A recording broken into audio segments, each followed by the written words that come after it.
Bom dia! Sou Cláudia Bock e mais uma vez estamos com o nosso programa Logcomex, que vai ao ar todas as sextas-feiras, das 11 ao meio-dia, pela TV ABCD.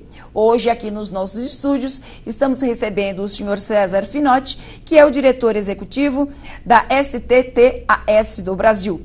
César, muito obrigada aqui pela sua presença. Por gentileza, queira dar o seu bom dia para o nosso telenauta. Claro, Cláudia, obrigado pelo convite. Telenautas, bom dia. É um prazer participar da TV ABCD desse programa Logcomex. E, enfim, mais uma vez, obrigado pelo convite. Eu que agradeço. César, eu gostaria que você se apresentasse também um pouquinho ao nosso telenauta, falasse da sua formação acadêmica e também da sua carreira profissional. Claro, com prazer. Eu sou formado em Direito, eu atuo, na verdade, com o comércio exterior há mais de 10 anos. Comecei, trilhando o caminho aí de estágios na área de advocacia, de fato, mas depois descobri realmente um interesse muito grande pelo comércio exterior. E, na verdade, a minha iniciação foi na Ernst Young. Eu comecei como trainee também da Ernst Young, isso há mais de 10 anos, na área de consultoria tributária aduaneira, de consultoria de comércio internacional. Passei 5 anos na Ernst e, em 2005, fui convidado, para esse projeto, para, trazer a STTAS para o Brasil. A STTAS é uma multinacional americana e com uma atuação em alguns países, e recebi o convite para participar de todo o processo de setup aqui no Brasil. Desde 2005, iniciamos as operações. Inicialmente tínhamos, na verdade, o nosso vice-presidente atual e eu, e hoje, atingimos aí mais de 200 profissionais, com foco em comércio exterior, e aí tanto trabalho de consultoria direcionado ao comércio exterior, ao comércio internacional, mas um foco também na parte operacional, na parte de outsourcing, terceirização, na parte de desembaraço de mercadorias e também com um foco muito, eu diria, grande aí na parte de classificação fiscal de mercadorias. Então vocês são uma consultoria, assessoria, despachante aduaneiro?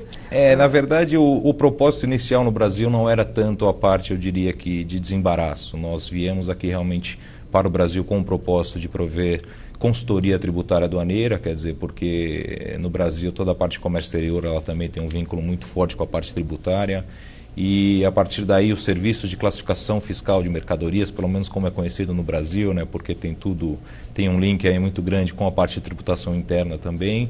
E a partir de convites de algumas empresas, para que a gente pudesse trabalhar com a parte de gerenciamento de operações de importação e exportação, se a gente pode colocar dessa maneira, nós passamos também a prover serviços de desembaraço. Então, uma consequência, eu acho, que desses anos aqui do mercado brasileiro, são poucos anos ainda, mas eu acho que uma história bem interessante.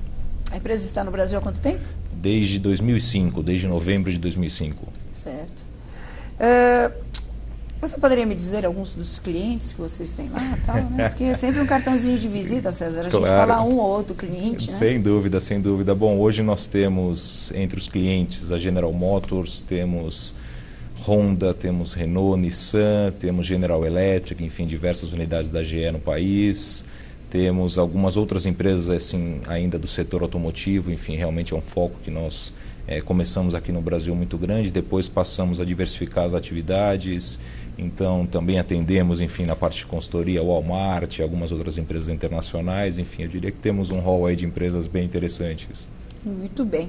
Bom, o tema hoje que nós vamos conversar aqui com o César é exatamente classificação fiscal de mercadorias, né? Perfeito. Eu me lembro, César, que eu acho que eu tenho mais tempo de comércio exterior do que você de vida, pelo jeito, né? Você está com quantos anos? 33. 33. Eu de comércio exterior eu tenho 31 anos. Estamos ali, bem ali, próximos, eu diria. Pois é. E eu me lembro quando eu comecei a trabalhar com comércio exterior, eu tinha meus 14 anos. Perfeito. E naquela ocasião, uma das profissões dentro da área de comércio exterior mais bem remuneradas era o de classificador de mercadorias. Perfeito. Né? Tamanha era a sua importância, né, a sua responsabilidade. Sem dúvida certo? nenhuma. Porque um erro dele na classificação poderia trazer graves prejuízos, né, financeiros para a empresa, né, e até Exatamente. complicações fiscais também, complicações de outras naturezas. Claro. Depois, eu vou perguntar como é que continua, como é que está essa questão de classificador, essas coisas. Sem Mas dúvida. agora, eu queria perguntar para você, para nós partirmos aí do cenário macro, e para que o nosso telenauta ele possa entender essa questão de classificação fiscal de mercadorias, primeira coisa, o que é o sistema harmonizado? Perfeito. Bom, o sistema harmonizado, basicamente, Cláudia, ele é um sistema harmonizado de decodificação, codificação e descrição de mercadorias.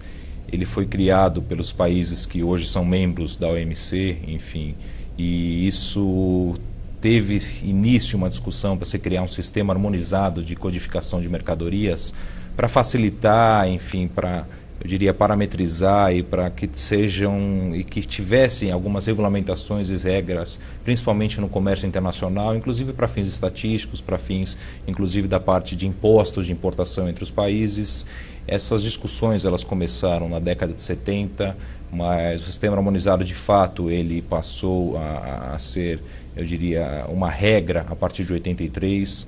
O Brasil trouxe essa regulamentação a partir de 89 aqui no país. Enfim, então, de certa maneira, é muito recente, eu diria que também toda essa internalização do sistema harmonizado no país. Mas ele, basicamente, ele traz um conjunto de regras onde para cada produto ou para cada mercadoria existente, existem algumas regras de classificação em 6 códigos, ou seja, 6 dígitos, que são eventualmente divididos em 21 seções, em 96 capítulos, entre subposições e posições. Esses 6 dígitos eles são utilizados para determinar a classificação tarifária de uma mercadoria. Isso, para todos os países que são signatários da OMC, eles têm essa regra onde os 6 primeiros dígitos eles deveriam ser iguais em todos esses países. O Brasil, na verdade, quando ele internalizou o sistema harmonizado aqui, nós passamos também a adicionar 2 dígitos para que pudéssemos também ter toda essa parte de codificação de mercadorias de acordo com o nosso ordenamento jurídico. Então ele é um sistema que ajuda, eu diria que padroniza toda a codificação de mercadorias para facilitar, eu diria, o trânsito das mercadorias, a comercialização das mercadorias entre os países. Então eu diria que o seu foco principal para padronização das mercadorias, com foco também na parte de, eu diria, de certa maneira, trazer informações para que todos os países pudessem classificar suas mercadorias de acordo, enfim, seguindo uma mesma regra.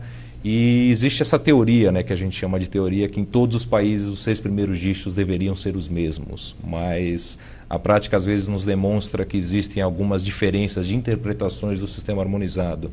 Porque o sistema harmonizado, para se classificar uma mercadoria, existem regras de interpretação do sistema harmonizado, regras gerais de interpretação.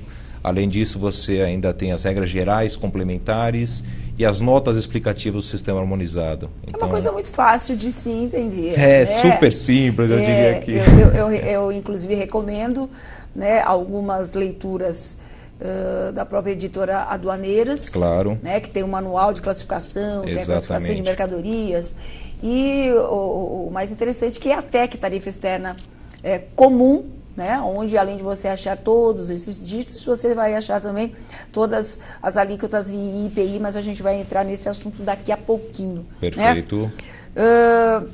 E essa estrutura de números, ela recebe o nome de NCM aqui no Brasil, é isso, César? Exatamente. O Brasil, quando ele internalizou esse sistema harmonizado de codificação de mercadorias, nós, num primeiro momento, enfim, nós tínhamos a NBM, eu imagino que talvez sim, você Nomenclatura também se Brasileira de Mercadorias. Exatamente. NBM. E ela nada mais era do que, eventualmente, os 6 dígitos harmonizados internacionalmente, com os 2 dígitos adicionais aqui no Brasil. Inclusive, existiam até mais 4 dígitos, enfim, teve toda uma mudança ao longo do tempo. Esses 2 já eram para LAD, na LAD, essas coisas todas. Exatamente, mas quando o Brasil, enfim, quando foi formado o Mercosul, e a partir de 95, os 4 países membros do Mercosul, eles passaram a utilizar uma nomenclatura comum do Mercosul, que é a famosa NCM, e que também é derivada, enfim, segue toda, eu diria que a lógica do sistema harmonizado, com os 6 dígitos e mais os 2 dígitos adicionais que os 4 países do Mercosul têm em comum.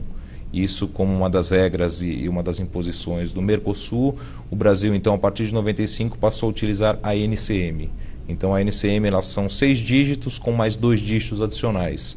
E como muito bem lembrado também, nós temos ainda a NALAD, que é derivada do acordo da ALAD, em que o Brasil também é signatário.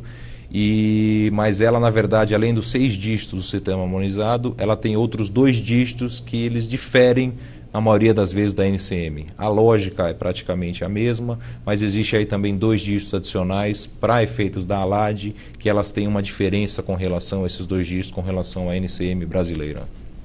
Você falou de regras gerais, de objetivos, das regras, né? É muita coisa, né? Até brinquei que você pode consultar lá os livros das aduaneiras.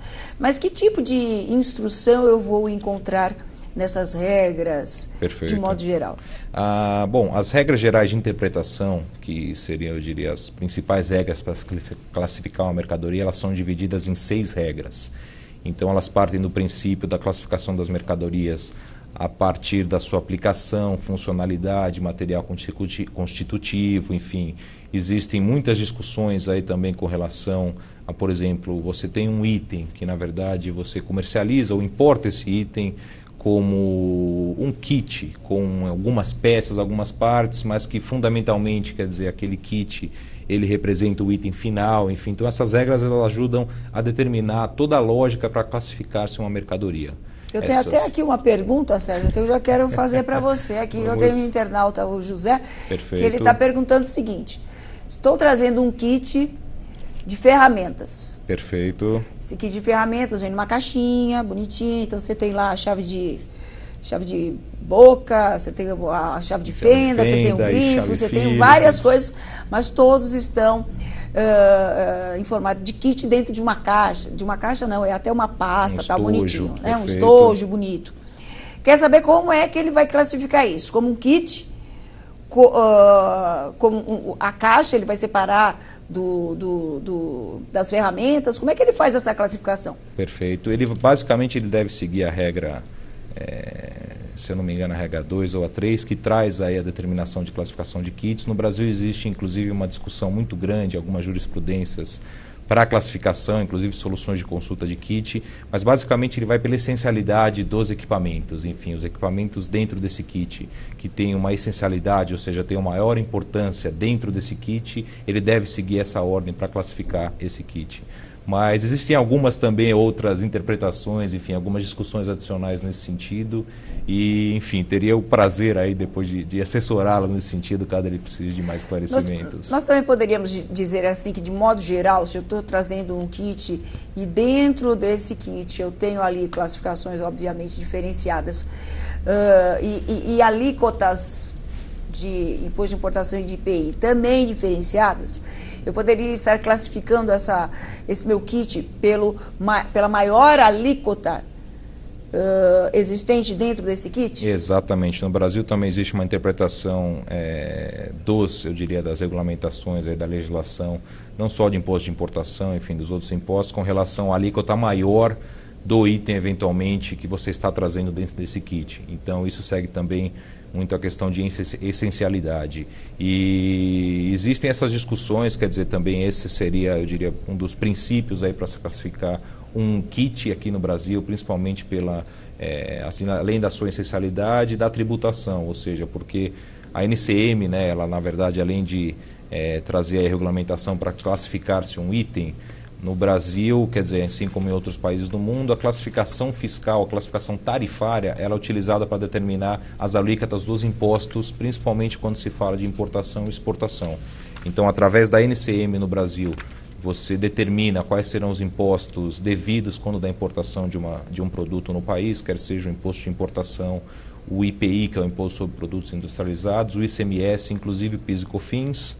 E o Brasil ainda tem uma particularidade, né, que além de aplicar-se a classificação para tributação no comércio internacional, para a comercialização local a classificação também é utilizada para determinar a alíquota dos impostos. Então a gente tem algumas complexidades e que de fato essa regra com relação às alíquotas maiores para se determinar a classificação do kit também é utilizada. Internamente nós temos a TIP, né, que é para o imposto de produtos industrializados. Exatamente. E temos para o ICMS. Exatamente. No ICMS nós temos, cada estado, como o ICMS é um imposto estadual, cada estado tem o seu regulamento, né, o regulamento do ICMS, que também ele baseia-se para determinar as alíquotas dos impostos através da classificação das mercadorias, e a TIP, que também determina a classificação dos produtos através da mesma regra do Sistema Harmonizado e da NCM, e que traz as alíquotas dos produtos com relação ao IPI. E temos ainda o PIS e COFINS, e também falando de CID, enfim, a gente tem todos os impostos aí diretamente definidos em razão da sua classificação. Ok. César, precisamos fazer aqui um rápido intervalo, né? Voltamos já já com o César Finotti falando sobre classificação de mercadorias. Fique conosco, voltamos já.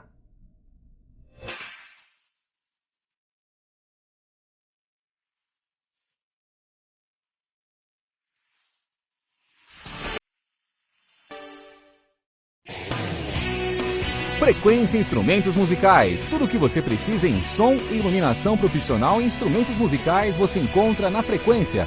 As melhores marcas com as melhores condições de pagamento. Frequência Instrumentos Musicais. Avenida Imperatriz Leopoldina 127. Bairro Jardim Nova Petrópolis, em São Bernardo do Campo. Próximo à Igreja Santa Filomena, na Marechal Deodoro. Telefone 4121-4455. Frequência Instrumentos Musicais. Venha conhecer a melhor escola de equitação de São Paulo. Oferecemos excelência profissional para capacitar atletas de todas as idades. Levamos até você um ambiente familiar repleto de conforto e comodidade. Garantimos cuidados e carinho especiais para nossos cavalos. Agende uma visita através do telefone 011 4396 3004. Colégio São Carlos. Estamos localizados em uma área privilegiada do Ruge Ramos, em um prédio com mais de 5.000 metros quadrados de área construída em 8 andares projetados especialmente para ministrar o melhor do ensino. Contamos com equipamentos e materiais didático-pedagógicos de última geração. Possuímos laboratórios de informática, robótica, química, física, ciências e biologia bem equipados. Salas de multimídia e de artes, cantina, biblioteca, playground interno e externo, museu histórico e quadra poliesportiva. A coordenação pedagógica e a equipe de professores são preparados com cursos de graduação, pós-graduação e cursos específicos, garantindo aos alunos alto grau de aproveitamento escolar. Colégio São Carlos, há 35 anos modificando gerações. Acesse www.escolasaocarlos.com.br.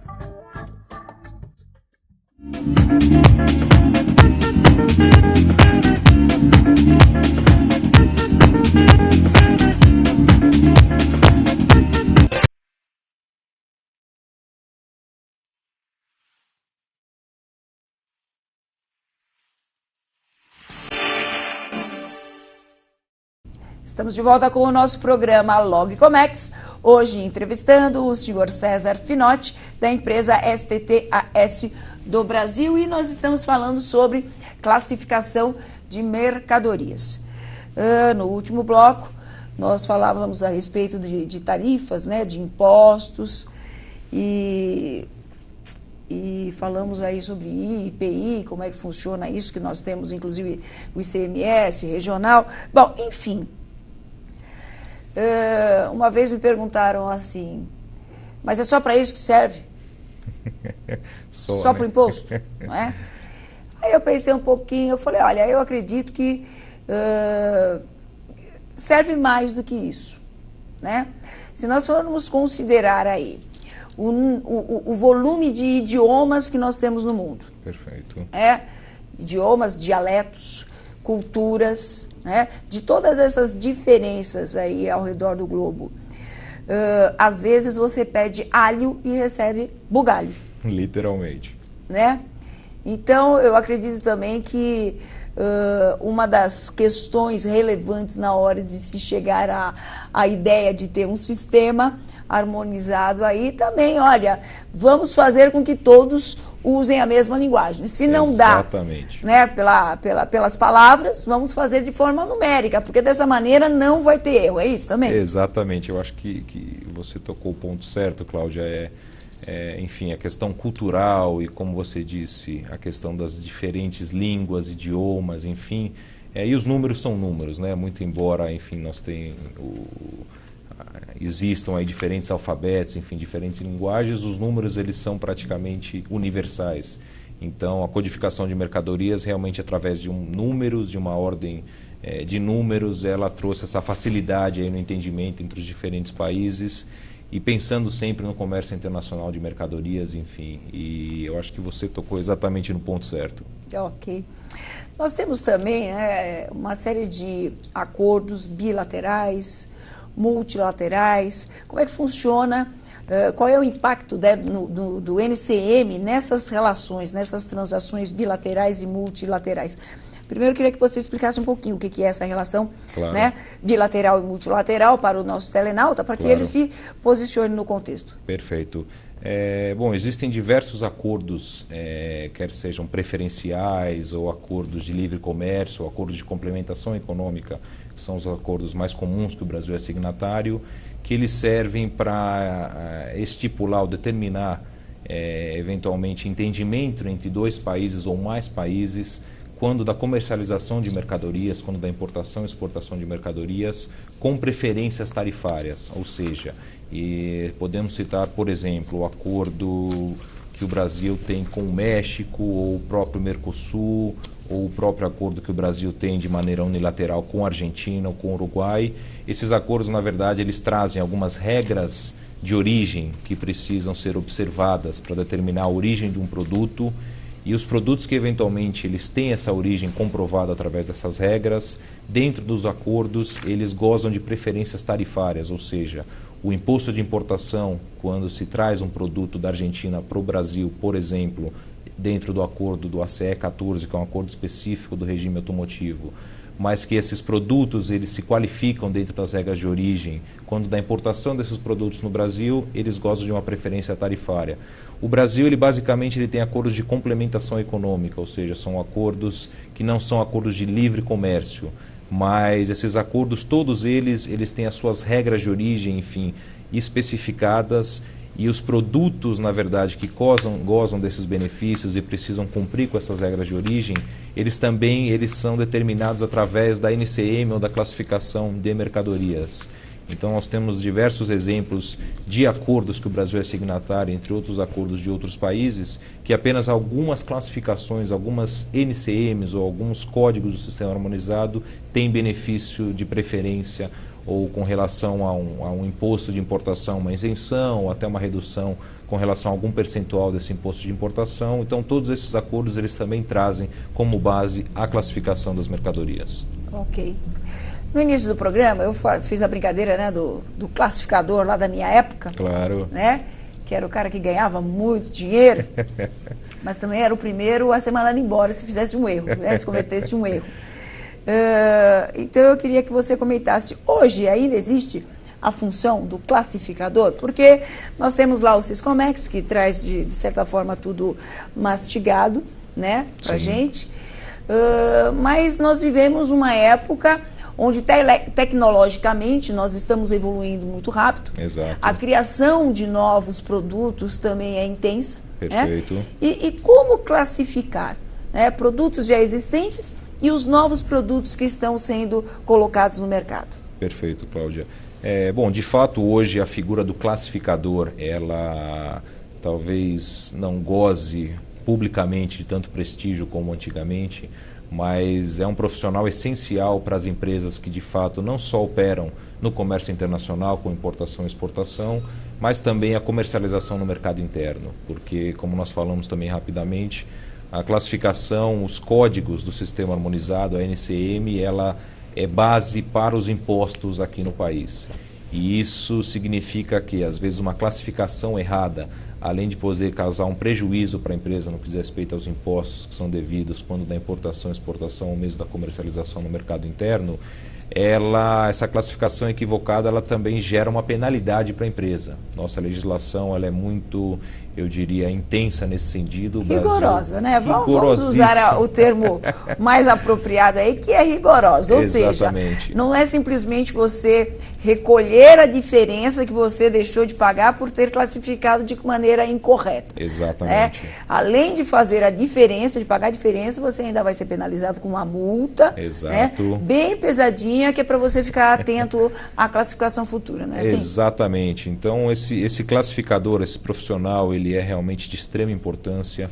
Hoje eu lhe confesso que é uma atividade que, muito embora possa, para algumas pessoas, possa parecer uma atividade de certa maneira chata, ela é extremamente importante. Então hoje você tem os profissionais, eu diria que de carreira, que tem a experiência aí ao longo dos anos em classificação de mercadorias, e existe também os profissionais que se dedicam, eu diria até como formação para isso. Muito embora a gente não tenha, eu diria que formação em classificação de mercadorias, geralmente os engenheiros são os profissionais mais qualificados, inclusive para se classificar os produtos, porque eles conhecem de fato toda a parte de funcionalidade, materiais constitutivos, essencialidade dos produtos, o seu funcionamento, e isso sem dúvida nenhuma ajuda muito para classificar um produto corretamente.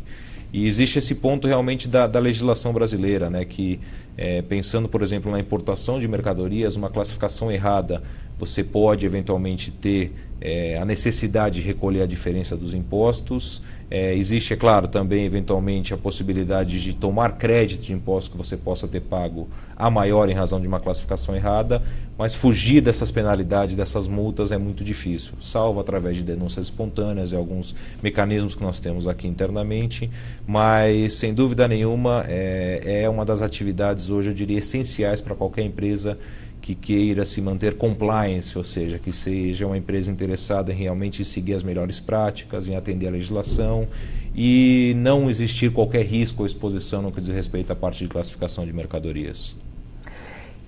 Como é que funciona aí a intervenção da alfândega em relação ao NCM? Perfeito, esse é um ponto muito interessante também, Cláudia.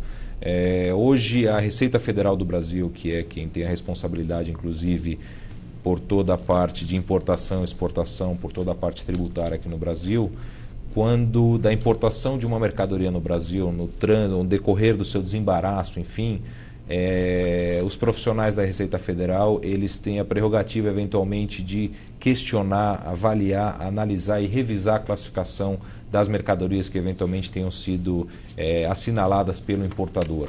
Então, eu diria que eles têm total autoridade, inclusive respaldo legal, para verificar se as classificações utilizadas quando da importação das mercadorias, de sua exportação, inclusive, também estão corretas.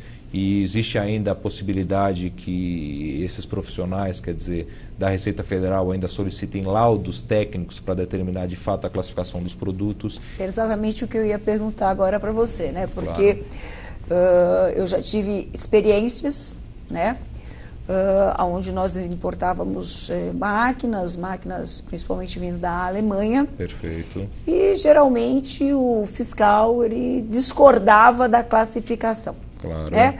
E ao discordar dessa classificação, a primeira coisa que ele pedia era um laudo técnico. Exatamente. Queria que você falasse um pouquinho do laudo técnico também. Sem dúvida nenhuma. Esse laudo técnico, ele geralmente é solicitado pelos profissionais da Receita para eventualmente constatar a veracidade ou a classificação correta, e principalmente para máquinas e equipamentos, uma vez que existe uma complexidade muito grande também, como você mesma colocou, no avanço tecnológico, enfim. Então as máquinas e equipamentos, eles têm aí um avanço tecnológico muito grande, e a classificação desses produtos, eles podem ser muitas vezes complexas, quer dizer, demandar uma experiência, um conhecimento muito mais aprofundado.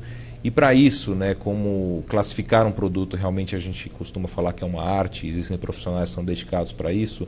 A Receita Federal, quer dizer, eles têm a prerrogativa e o respaldo legal de solicitar um laudo técnico para algum instituto, para alguma empresa eventualmente que seja credenciada pela Receita Federal, para ter um parecer externo, porque, como muito bem dito, existe a visão, a interpretação do importador da classificação, pode existir a interpretação da Receita Federal com relação àquela classificação e no momento do desembaraço, se existem essas dúvidas, existe ainda a possibilidade de solicitar esse laudo técnico, que é para tentar dirimir, ou quer dizer, ou de certa maneira eliminar qualquer dúvida com relação à classificação do produto. Essa é uma prática muito comum, inclusive é uma prática utilizada também para fins de ex-tarifário. Eu vou falar já de ex-tarifário, vou falar já do ex-tarifário. Só vamos concluir aí essa questão dos laudos, né? Que é importante que se diga para o nosso telenauta que aí o engenheiro, né, que vai prestar esse serviço para dirimir a dúvida da Receita Federal, ele é pago pelo importador. O importador, ele tem que pagar pela essa prestação de serviço que fora solicitada pela Receita Federal, é isso? Corretamente. Esse custo ele é um custo do importador e... Ele tem que fazer a prova, ele tem que provar e pagar pela prova. Exatamente. E ainda se soma-se a esse custo do laudo um eventual custo aí de armazenagem adicional da mercadoria, até que você tenha o laudo para poder desembaraçar, todo o entendimento.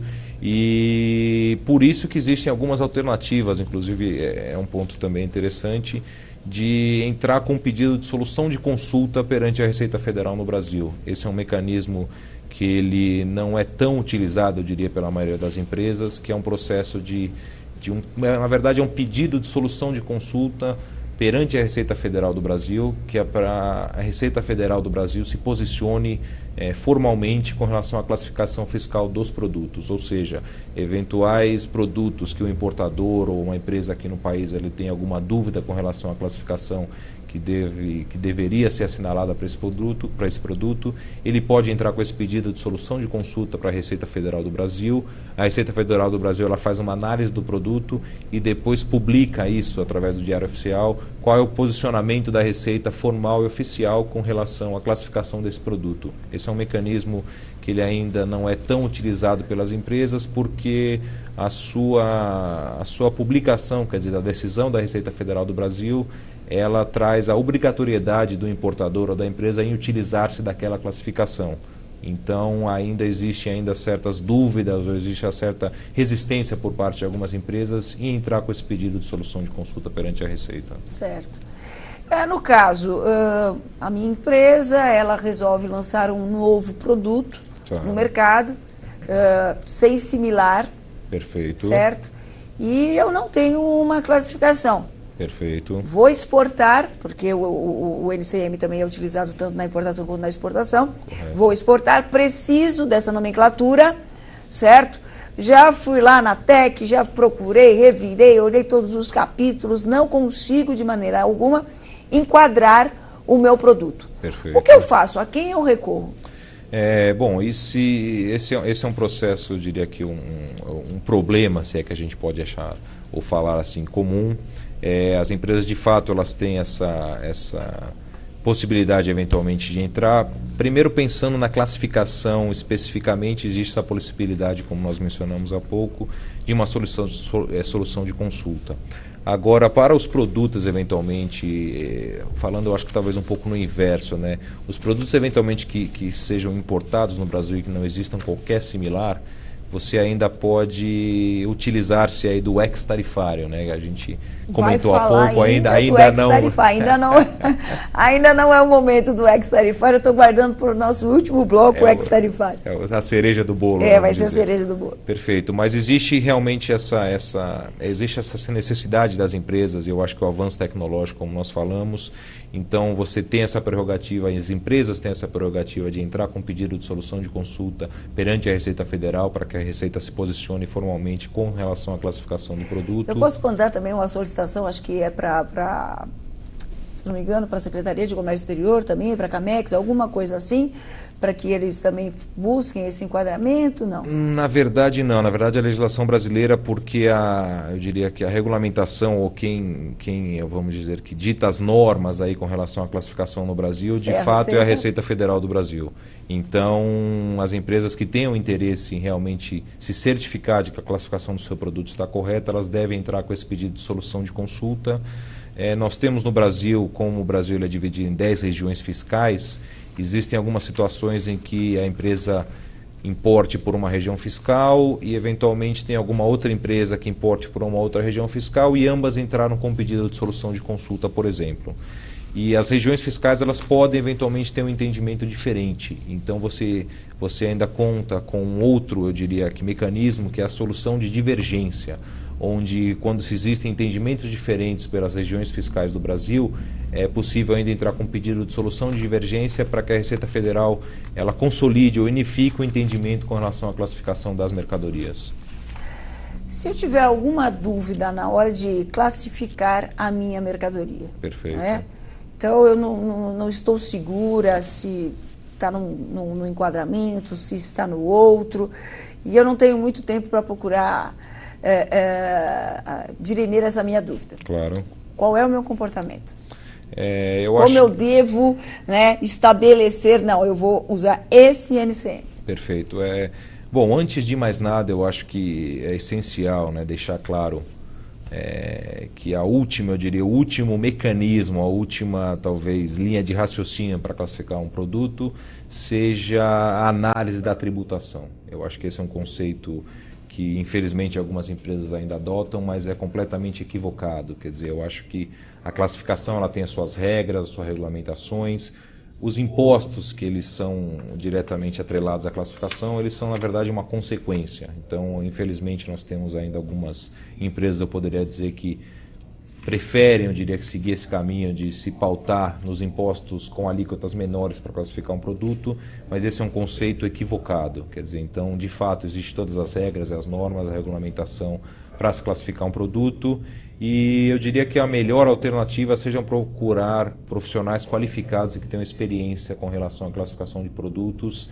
Existem ainda soluções de consulta no banco de dados da Receita Federal que podem ser consultadas através da web, e também soluções de consultas, inclusive internacionais, em diferentes países, que também pode ser feita uma consulta. Inclusive a Organização Mundial do Comércio, junto com a Organização Mundial Aduaneira, eles têm, na verdade, uma regulamentação que trazem os parâmetros ou vários produtos que têm uma classificação e entendimento uniforme no mundo inteiro com relação à sua classificação. Faremos um rápido intervalo, voltamos já aqui com o César Finotti. Obrigado. Fique conosco.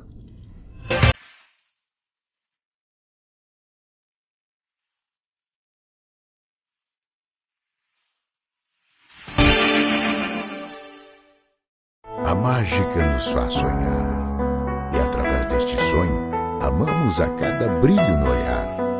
E nesta magia de amar, construímos nossas famílias e amigos, saboreando a vida a cada dia. A história da sua família vem há 60 anos construindo a história do maior restaurante do Brasil, São Judas Tadeu Demarque, onde você comemora a vida. Fellas, I'm ready to get up and do my thing. I want to get into it, man, you know. Like a sex machine, man. Moving, doing it, you know. Can I count it off? 1, 2, 3, 4. Descubra Nescafé Dolce Gusto, a solução perfeita para desfrutar o melhor expresso, expresso intenso, café lungo, cappuccino, chocotino, latte macchiato. Nescafé Dolce Gusto, finalmente uma cafeteria na sua casa.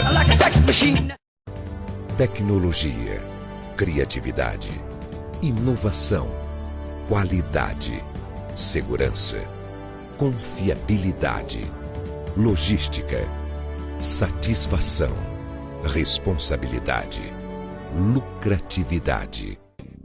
A Esteroc é reconhecidamente um dos principais fabricantes de ferramentas para perfuração de rochas. Os seus produtos são desenvolvidos e testados sob as mais variadas e severas condições, com alto desempenho. Uma estrutura adequada, flexível, altamente produtiva e especializada garante a qualidade na fabricação de seus produtos. Para a Esteroc, a satisfação do cliente está em primeiro lugar. Esteroc. Explore a qualidade.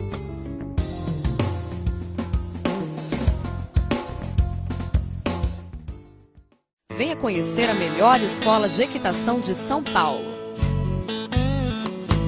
Oferecemos excelência profissional para capacitar atletas de todas as idades. Levamos levamos até você um ambiente familiar repleto de conforto e comodidade. Garantimos cuidados e carinho especiais para nossos cavalos. Agende uma visita através do telefone 011 4396 3004.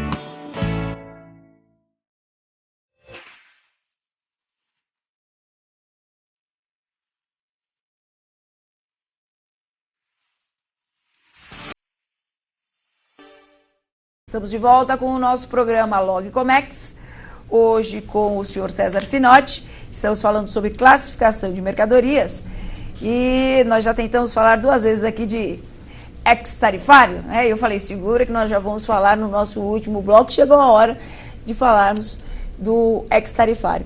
Então eu gostaria, César, que você explicasse, né, para o nosso telenauta o que é o ex-tarifário, qual é o seu tratamento, como é que uma empresa ela pode recorrer à utilização de um ex-tarifário, que tem lá o seu diferencial para a empresa, né? Sem dúvida nenhuma. Bom, o ex-tarifário ele basicamente é uma exceção à tarifa. Então, para todos os produtos eventualmente que são importados no país e que eles não tenham um similar produzido localmente, ou seja, vamos tentar através de um exemplo, quer dizer, a empresa ela eventualmente vai importar no país alguma máquina, equipamento ou um bem de informática, tecnologia que não tem um similar produzido no país. Essa empresa ela pode, através desse mecanismo de ex-tarifário, solicitar ao governo, através de um processo que, na verdade, ele envolve as associações representativas de cada um dos setores. Por exemplo, hoje nós temos a ABIMAC, que representa o setor de máquinas e equipamentos, hoje nós temos a BINE, que representa o setor de elétrico e eletrônicos.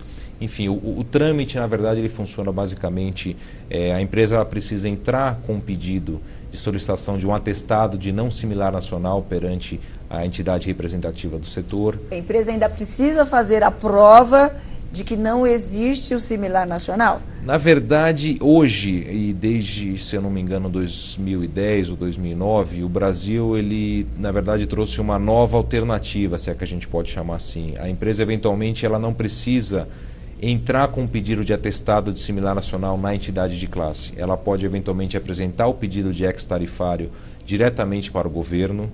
O governo, ele tem um mecanismo de publicar na verdade, uma nota, eu diria, ou fazer uma publicação para que as empresas se manifestem caso exista um similar produzido localmente no Brasil. Geralmente essa publicação ela tem um prazo de 30 dias para que algumas empresas possam se manifestar caso exista um similar nacional. Se não existir um similar nacional que não seja comprovado através de uma manifestação de alguma empresa com relação a essa publicação do governo, então o pedido de ex-tarifário ele pode ser feito formalmente pelo governo. Quando a gente fala através das entidades de classe, por que a gente também sugere muitas vezes esse atestado de não similaridade? Porque esse trâmite geralmente ele tende a ser um pouco mais rápido que o trâmite pelo governo. Enfim, então você entra com um pedido de atestado nessa entidade de classe, ela faz uma verificação, quer dizer, junto aos seus associados, se existe um similar que algum desses associados possa produzir localmente, e fazem a emissão desse atestado de não similaridade, caso não existe de fato uma similaridade. Então existem esses dois mecanismos, através de uma consulta pública que o governo possa fazer, caso seja feito um pedido direto para o governo, ou através de uma entidade de classe. Essa eu diria que seria a primeira etapa de um processo de ex-tarifário. Isso se tornou mais fácil, porque eu me lembro que na década de 80, né, onde nós ainda tínhamos um problema muito sério em relação à importação. Perfeito. Para você conseguir, na época, uma guia de importação, hoje é licença de importação, mas na época, uma guia de importação, você levava até 6 meses. Exatamente. E quando você tinha esse problema de similaridade, né, do produto, não era nem uma questão de ex-tarifário, não. Era só a questão de poder importar aquele produto. Perfeito. A gente não estava pedindo nada. Uhum. Né? Nós queríamos importar o produto. Então você tinha que fazer uma pesquisa no mercado nacional para saber quem é que produziria tal máquina, claro. Se tinha alguma coisa parecida com aquilo que eu precisava. Perfeito. Ou se a empresa, no caso, que fabricasse alguma coisa parecida, similar ali, que ela pudesse adequar a máquina às minhas necessidades. Passava-se um ano e meio, às vezes 2 anos, para você conseguir comprar uma máquina. Perfeito. O que acabou impactando o quê? No sucateamento da nossa fábrica, né, das nossas fábricas, na década de 80. Sem dúvida nenhuma. Certo? Porque a dificuldade era tão grande, você perdia tanto tempo, que obviamente, no longo prazo, você acabava deixando de ser competitivo em produtos acabados e de valor agregado, porque você não tinha nem como competir em termos de qualidade. É isso? Exatamente, não, está perfeita a análise. Hoje o trâmite, ele ainda, a gente pode dizer que ainda demora um pouco, na verdade, além desse período de 30 dias, que seria o prazo que o governo, na verdade, ele tem para eventualmente responder essa consulta pública, ou mesmo as entidades de classe que têm um prazo geralmente de 30 dias para responder a um pedido de atestado. A segunda fase, na verdade, seria entrar com um pleito de ex-tarifário, quer dizer, um pleito de redução tarifária perante o governo. Esse pleito é apresentado à Secretaria de Desenvolvimento e Produção, que é atrelado ao Ministério do Desenvolvimento, e o Ministério, quer dizer, através dos seus profissionais, eles fazem toda a análise do pedido de ex-tarifário, quer dizer, com base nessa não similaridade. Existem ainda outras necessidades e outras informações, como os investimentos envolvidos com o projeto, quer dizer, com esse pleito de ex-tarifário, que estão vinculados a essas máquinas e equipamentos, ou esses equipamentos de informática e tecnologia que serão importados no país. E, geralmente, quer dizer, o trâmite do momento que se começa a formular o pedido de não similaridade para o governo ou para a entidade de classe, até que seja publicado o ex-tarifário de fato, a gente costuma considerar aí um trâmite que pode levar de 3 a 5 meses. E por que isso? Porque o governo também ele tem, através das suas normas, regulamentações, a prerrogativa de publicar a resolução através da CAMEX, que é a Câmara de Comércio Exterior do Brasil. Ela, na verdade, que tem a responsabilidade de publicar as resoluções que trazem os ex-tarifários aprovados. E, geralmente, eles fazem essas publicações a cada 3 meses. Então, por isso que, eventualmente, esse prazo de um pedido de ex-tarifário ser aceito, ele pode demorar de 3 a 5 meses. E mais importante, né, que eu acho que e por que, né, vamos dizer, do pedido de ex-tarifário? O ex-tarifário, na verdade, se a gente pegar a média do imposto de importação devido para as máquinas, equipamentos e bens de informática e tecnologia, talvez a gente possa colocar uma alíquota de imposto de importação de 14%.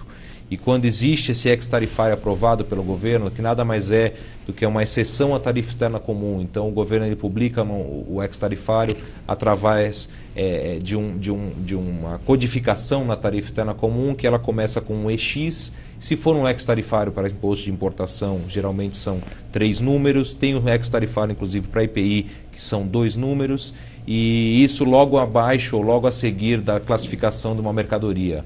E geralmente o imposto de importação ele é reduzido de 14% para 2%. E como o imposto de importação no Brasil ele é um custo para o importador, ele não é um imposto que eventualmente você pode tomar crédito, então é uma redução drástica aí no que diz respeito ao custo de importação no país. Principalmente porque todos os outros impostos, IPI, ICMS, PIS, COFINS, etc., Exato. Eles vão ter como base, né, de cálculo o CIF mais o I. Exatamente. Então, quer dizer, o benefício para o importador ele é muito grande, e o ex-tarifário ele também é muito interessante porque esse pedido precisa ser formalizado através, pode ser feito através de entidade de classe ou diretamente pelo importador, que vai eventualmente operacionalizar ou trazer a mercadoria para o país.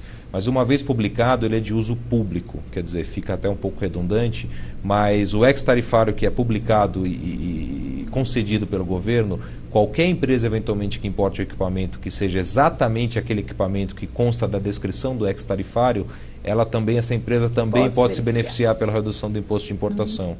É claro que precisa se tomar um cuidado muito grande, porque as características, quer dizer, o equipamento ele tem que de fato ser exatamente o mesmo equipamento que consta da publicação do ex-tarifário, e também no trâmite, quer dizer, no desembaraço das mercadorias que são beneficiadas com ex, existe aí um canal vermelho, de fato, quer dizer, toda a importação de ex-tarifário no país, ela se dá através de um canal vermelho. O país, na verdade, o Brasil ele possui 4 canais aí de desembaraço de mercadorias. O canal vermelho é o canal onde as autoridades eles têm a prerrogativa de solicitar, além de catálogos, fotos, equipamentos, a inspeção física do equipamento, para comprovar que, de fato, aquele equipamento que está sendo importado, no caso do ex-tarifário, ele significa que é o mesmo equipamento que, de fato, está descrito para que a empresa possa gozar desse benefício da redução do imposto de importação.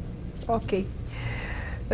O César, nós acompanhamos aí que no Diário Oficial do dia 26/10, Perfeito.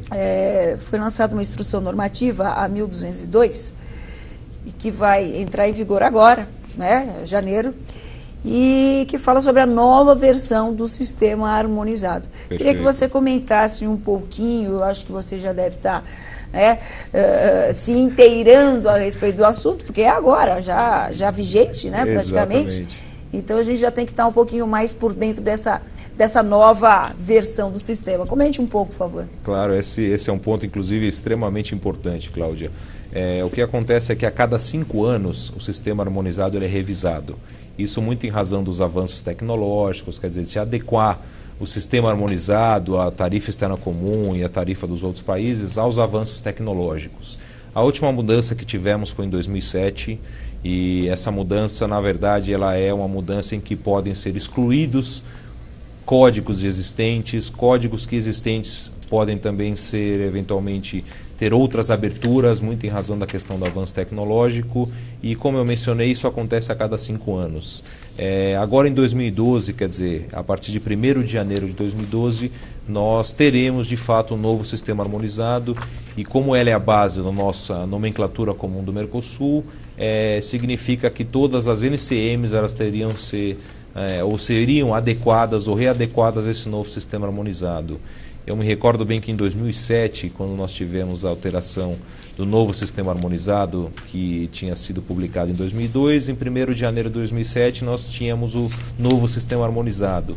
E o governo, na verdade, ele publicou a Resolução 42, que é quem introduziu o novo sistema harmonizado no país, a partir, se eu não me engano, salvo engano, acho que foi no dia 24 de dezembro de 2006. Ali, né? Pertinho. Foi super, eu diria que tranquilo, quer dizer, fazer toda uma revisão de cadastro, de banco de dados. Exatamente. De fato, o interessante nós tivemos... é que nós temos, interessante, só te cortando um pouquinho. Imagina. Mas tem certas coisas que são muito contraditórias aqui no país, né? Então, por exemplo, você tem o Siscomex, né, que é uma referência no mundo em termos de controle, né, em termos de abarcar vários órgãos governamentais de controle em relação à importação, exportação. Nós somos os pais da urna eletrônica, né? Exportamos esse conceito, essa tecnologia para uma série de lugares do mundo. Correto. E, de repente, você leva 4 anos para se adequar, 4, 5, às vezes 10 anos, para se adequar a questões muito importantes também para nós. Sem dúvida nenhuma. Que mexem direto com a questão financeira, que impactam no custo final de produtos, uma coisa absurda, né? Perfeito. Isso é... Enfim, esse é um ponto em que, de fato, né, a gente... talvez não tanto, nesse caso de classificação, como culpa, se é que a gente pode chamar de culpa das autoridades brasileiras, mas esse tempo, eventualmente, que as empresas deveriam ter para se readequar, quer dizer, para fazer todo um trabalho de revisão, de classificação dos seus produtos, para que eles possam, de certa maneira, não correr qualquer risco ou tenham qualquer exposição quando passarem a importar a partir de 1º de janeiro, é um tempo que hoje realmente a gente entende que não seja, ou que na verdade as empresas não terão, porque nós estamos em outubro de fato, praticamente em novembro, foi publicado realmente agora uma instrução normativa pela Receita Federal aprovando, quer dizer, essas novas mudanças, mas ainda não trazendo os novos códigos. Na verdade são todas eu diria que as informações por trás desses novos códigos, do que foi discutido pelo Comitê Internacional com relação ao novo sistema harmonizado. E a expectativa é que pelo menos o governo publique um pouco antes essa nova resolução, trazendo as novas classificações. Como eu mencionei, em 2006 ela foi publicada ali na última semana do ano. Então foi um trabalho realmente, eu diria que bem intenso e estressante para se readequar o cadastro, quer dizer, o banco de dados, as classificações dos produtos das empresas aqui no país. E ainda você tem o fato de que eu me lembro também em 2006 que o Brasil ele publicou um novo sistema harmonizado, quer dizer, essa resolução com vigência a partir de 1º de janeiro de 2007, e a Argentina, na verdade, internalizou isso só em abril.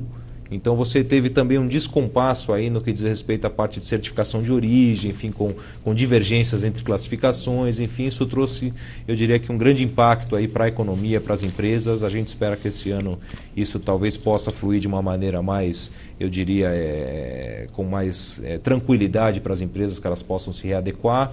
Talvez não seja isso que aconteça, enfim, mas eu diria que mais um dos desafios que nós temos aí no comércio exterior aqui no Brasil. César, eu queria agradecer a sua presença no nosso programa. Tenho certeza que o internauta gostou bastante aqui da nossa conversa de hoje. Eu gostaria que você se despedisse, então, agora do nosso telenauta, por gentileza. E, olha, eu já quero deixar aqui de público um convite para que você volte, né, ao nosso programa, principalmente a hora que entrar em vigor o novo sistema harmonizado, para saber como é que foi, né, essa fase de transição, como é que os importadores e exportadores receberam o novo sistema, como o governo trabalhou com essa nova versão. Perfeito, Cláudia. Eu agradeço aqui a oportunidade, enfim, participar da TV ABCD, do programa Logo Comex. Para mim, realmente, foi eu diria que um pedido muito interessante para tratar de um tema extremamente importante e relevante para as empresas aqui no país. Será um prazer poder participar novamente, quer dizer, agradeço muito pelo convite, espero que eu que eu tenha eventualmente esclarecido ou eventualmente até fornecido algumas informações importantes também para os telenautas e, eventualmente, enfim, acredito que num futuro bem próximo a gente possa conversar novamente para falar um pouco sobre essa transição, que a gente não tenha muito impacto aqui no mercado brasileiro, mas, novamente, enfim, obrigado, Cláudia, obrigado, telenautas. Eu que agradeço mais uma vez, César, e agradeço aos nossos telenautas. Permaneçam conosco toda sexta-feira, das 11 ao meio-dia, o nosso programa Log Comex. Sou Cláudia Bock, até lá.